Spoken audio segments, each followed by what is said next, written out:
ಬೆಟ್ಟದ ಅಸುರನ ಆ ದಾಳಿಗೆ ಹೊಡೆದೇ ಹೋಗಿದೆ ಡ್ಯಾಮ್. ನೇಪಾಳದಲ್ಲಿ ಪ್ರಳಯ ರುದ್ರ ಪ್ರವಾಹಕ್ಕೆ ತತ್ತರಿಸಿದ ನೆರೆ ರಾಷ್ಟ್ರ. ನೇಪಾಳದ ರುಸಾವಾ ಜಿಲ್ಲೆಗೆ ಅಪ್ಪಳಿಸಿದ ಭೀಕರ ಪ್ರವಾಹ. ಬೆಟ್ಟದ ಅಸುರನ ದಾಳಿಗೆ ಹೊಡೆದೇ ಹೋಯಿತು ಡ್ಯಾಮ್. ಪ್ರಳಯ ರುದ್ರ ಪ್ರವಾಹಕ್ಕೆ ತತ್ತರಿಸಿದ ನೆರೆ ರಾಷ್ಟ್ರ ನೇಪಾಳ. ಬೆಟ್ಟದಿಂದ ಏಕಾಏಕಿ ಉಕ್ಕಿ ಹರಿದ ಭೋಟೆಕೋಶಿ ನದಿ. 160 ಮಂದಿ ಸಾವು, ನೂರಾರು ಮಂದಿ ಪ್ರವಾಸಿಗರು ಕಣ್ಮರೆಯಾಗಿದ್ದಾರೆ.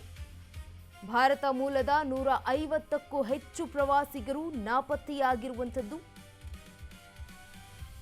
ಪ್ರವಾಹದ ಅಬ್ಬರಕ್ಕೆ ಬೃಹತ್ ಕಟ್ಟಡಗಳು ಕೂಡ ನೆಲಸಮವಾಗಿದೆ. ಹೆದ್ದಾರಿ ನೆಲಸಮ ಆಗಿರುವಂಥದ್ದು. 6 ಸೇತುವೆಗಳು ಸಂಪೂರ್ಣ ನಿರ್ನಾಮ ಆಗಿವೆ.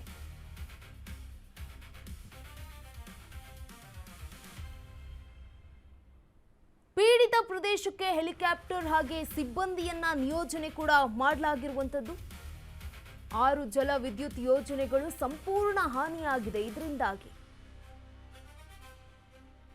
ಚಿಮೇಲಿ, ತ್ರಿಶೂಲಿ 3A ಹಾಗೆ ತ್ರಿಶೂಲಿ 3B ಹಬ್ 220 kV ಈ ಒಂದು ಮಾರ್ಗದಲ್ಲಿ, ಜೊತೆಗೆ ರಾಸು ವಾಗದಿ, ತ್ರಿಶೂಲಿ, ದೇವಿ ಘಾಟ್ಗಳಲ್ಲೂ ಕೂಡ ಬಿಹಾರ ಹಾಗೂ ಯುಪಿಯಲ್ಲೂ ಕೂಡ ಹೈ ಅಲರ್ಟ್ ಅನ್ನ ಘೋಷಣೆ ಮಾಡಲಾಗಿದೆ.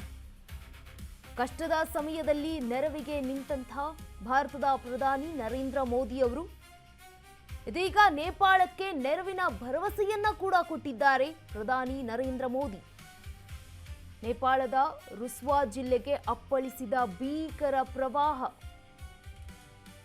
ಬೆಟ್ಟದ ಅಸುರನ ಆ ದಾಳಿಗೆ ಡ್ಯಾಮೇ ಒಡೆದು ಹೋಗಿರುವಂಥದ್ದು. ಪ್ರಳಯ ರುದ್ರ ಪ್ರವಾಹಕ್ಕೆ ಈಗ ತತ್ತರಿಸಿರುವಂಥದ್ದು ನೆರೆಯ ರಾಷ್ಟ್ರ ನೇಪಾಳ. ಬೆಟ್ಟದಿಂದ ಏಕಾಏಕಿ ಉಕ್ಕಿ ಹರಿದಿರುವಂಥದ್ದು ಭೋಟೆಕೋಶಿ ನದಿ. ಇನ್ನು ಇದರಲ್ಲಿ 160 ಮಂದಿ ಸಾವನ್ನಪ್ಪಿದ್ರೆ ನೂರಾರು ಪ್ರವಾಸಿಗರು ಇನ್ನು ಕಣ್ಮರೆಯಾಗಿದ್ದಾರೆ. ಭಾರತ ಮೂಲದ 150ಕ್ಕೂ ಹೆಚ್ಚು ಪ್ರವಾಸಿಗರು ನಾಪತ್ತೆಯಾಗಿದ್ದಾರೆ. ನೇಪಾಳದಲ್ಲಿ ಹಠಾತ್ ವಿನಾಶಕಾರಿ ಪ್ರವಾಹವು ಭಾರೀ ವಿನಾಶವನ್ನ ಉಂಟು ಮಾಡಿರುವಂಥದ್ದು. ಕನಿಷ್ಠ 105 ಭಾರತೀಯರು ಸೇರಿದಂತೆ ಸುಮಾರು 400ಕ್ಕೂ ಹೆಚ್ಚು ಜನರು ಕಾಣೆಯಾಗಿದ್ದಾರೆ. ಪ್ರವಾಹದಲ್ಲಿ 95 ಜನರು ಸಾವನ್ನಪ್ಪಿದ್ರೆ ಮತ್ತೆ ಅನೇಕ ವಸಾಹತುಗಳು ಜೊತೆಗೆ ಕಟ್ಟಡಗಳು ತೀವ್ರವಾಗಿ ಹಾನಿಗೊಳಗಾಗಿವೆ ಅಂತ ಹೇಳಲಾಗ್ತಾ ಇರುವಂಥದ್ದು.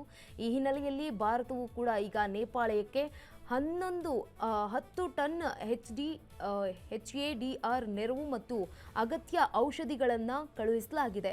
ಇವುಗಳನ್ನು ಭಾರತೀಯ ವಾಯುಪಡೆ ವಿಮಾನ ಹೊತ್ತು ಒಯ್ದಿದೆ. NDRF ಈ ಒಂದು ಪ್ರವಾಹ ಪರಿಹಾರ ತಂಡವನ್ನು ಕೂಡ ಸನ್ನದ್ಧರನ್ನಾಗಿ ಇರಿಸಲಾಗಿರುವಂಥದ್ದು.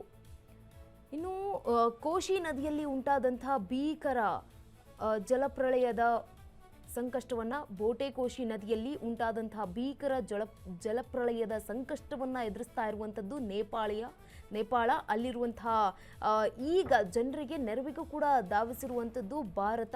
ಈ ಒಂದು ನಮ್ಮ ದೇಶ ಕೂಡ ಭಾರತ ಗಟ್ಟಿಯಾಗಿ ನಿಲ್ಲಲಿದೆ ಅಂತ ವಿದೇಶಾಂಗ ವ್ಯವಹಾರಗಳ ಸಚಿವರಾಗಿರುವಂತಹ ಡಾಕ್ಟರ್ ಎಸ್ ಜೈಶಂಕರ್ ಅವರು ಕೂಡ ತಿಳಿಸಿದ್ದಾರೆ. ನೇಪಾಳ ಚೀನಾ ಗಡಿಯ ಬಳಿ ಇರುವಂತಹ GLOF ಅಂದರೆ ಈ ಒಂದು ಚಟುವಟಿಕೆಯಿಂದಾಗಿ ಭಾರತದ ಗಡಿಯಿಂದ ಸುಮಾರು 160 ಕಿಲೋಮೀಟರ್ ದೂರದಲ್ಲಿರುವಂತಹ ನೇಪಾಳದ ಫರ್ಕೆ ಕೋಲಾ ಬಳಿಯಲ್ಲಿರುವಂತಹ ತ್ರಿಶೂಲಿ ನದಿಯಲ್ಲಿ ನೀರಿನ ಮಟ್ಟ ಹಠಾತ್ ಏರಿಕೆಯಾಗಿ ಕಂಡು ಬಂದಿರುವಂಥದ್ದು. ಇದರ ಪರಿಣಾಮವಾಗಿ ಪ್ರವಾಹದ ಅಲೆ ಕೂಡ ದೊಡ್ಡದಾಗಿ ಬಂದಿರುವಂಥದ್ದು ಕೂಡ ಈಗ ಭಾರತ ನೇಪಾಳ ಗಡಿಯ ರಾಷ್ಟ್ರಗಳಿಗೂ ಕೂಡ ತೀವ್ರ ಹೊಡೆತ.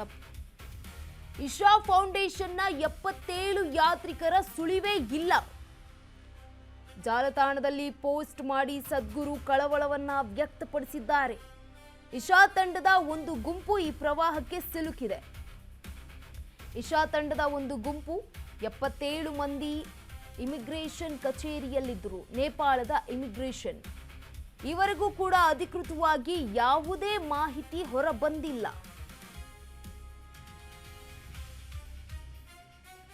ಇಶಾ ಫೌಂಡೇಶನ್ ನಿಂದ ಏನು ಹೋಗಿದ್ರಲ್ಲ ಅವರು ಕೂಡ ಈ ಒಂದು ಪ್ರವಾಹದ ಸುಳಿವೇ ಇಲ್ಲ ಅನ್ನುವಂಥ ಮಾಹಿತಿ ಲಭ್ಯ ಆಗ್ತಾ ಇರುವಂಥದ್ದು.